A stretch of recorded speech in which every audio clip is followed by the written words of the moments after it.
Welcome back, everybody, to Monster Hunter Wilds. Well, my very late series of Monster Hunter Wilds. I got news! I had to restart my save, and my girlfriend wanted to play as well. See, I was an idiot, and I didn't actually change my character's voice when making it. And I didn't realize that I could change it later in the tent, so I've essentially replayed the first 3 hours of the game 3 times now, but sped ran it on the last one. Anyway, now where were we? Oh yeah, we had to go to Yasai's village to try and warn them about the approaching no square-faced bears that are encroaching on their land. Now, last time we were here, we never got to go into Yasai's village. We were turned away very quickly.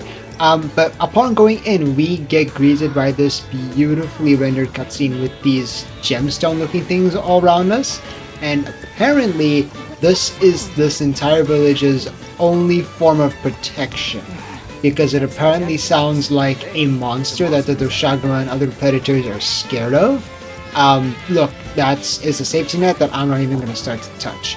But we do see baby secrets, which has me very excited with the possibility that I get to adopt one and make a custom colored secret, just like we did with the Palamute back in Rise and Sunbreak, and I am very excited for it. I'm going to be very upset if I don't get my custom mango colored secret back.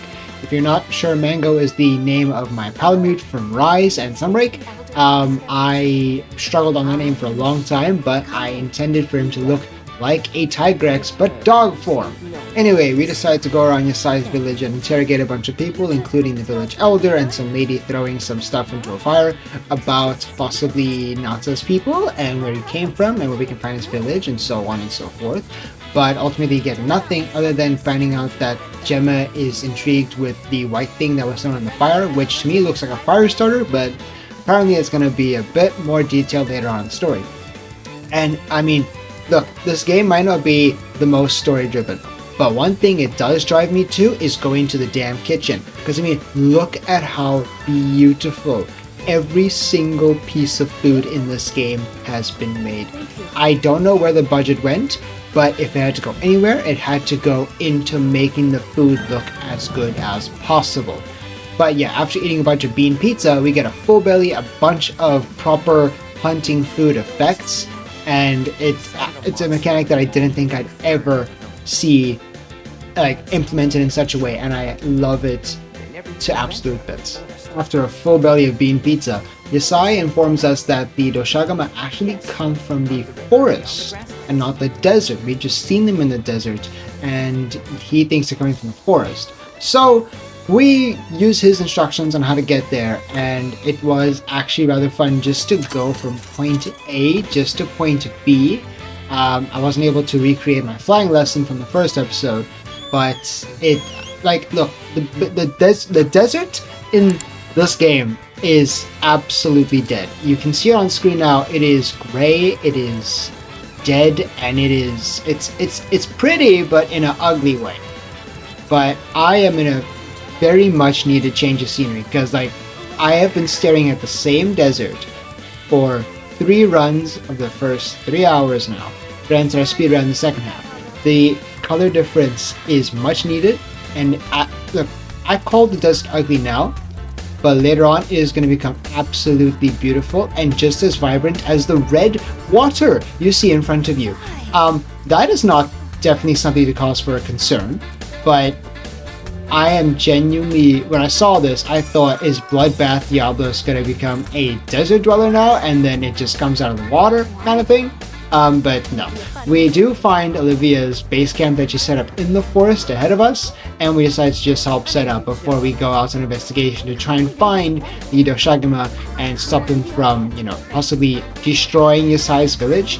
And again, this game is so beautiful. They gave us a flooded forest again, technically speaking, but look, it never fails to look as good as it does, especially here on this new gen hardware that I have.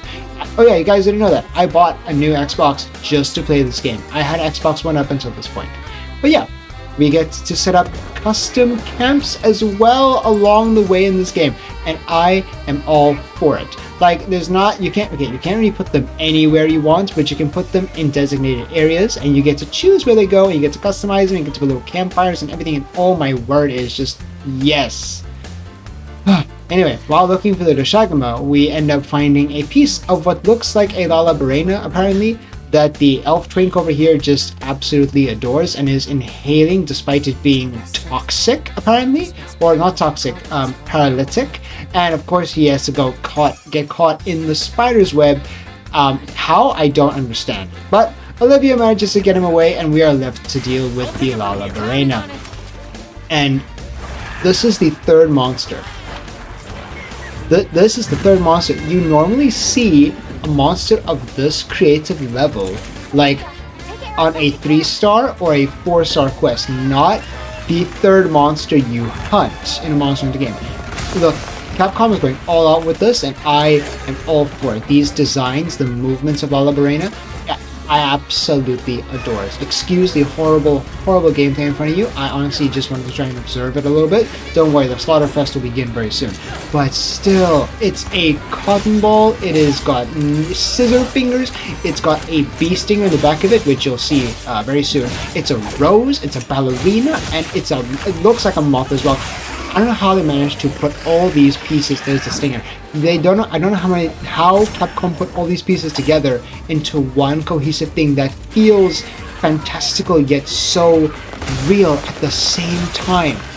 Ignore my stuttering. I am actually voicing over this while I watch my footage again. I'm still blown away by how beautiful and alive the game feels. And I mean, look at even the detail of it sleeping in its nest upside down when it's hurt is just, it's the chef's kiss on top of everything. But unfortunately, we do have to kill it. Now, where I might have just gone on for maybe 5 minutes straight of how absolutely beautiful, gorgeous, and sexy and amazing the third monster you fight in this game is, I love it, I really do. I am not the biggest fan of its armor set. I'm really not. Like, I get the idea and vibe they were going for, and it's cool, but it's just not for me. I like the female version even less so. But, you know, look, at least one cool thing came out of this, and that's that Tofu can actually cosplay as Eggman's daughter now.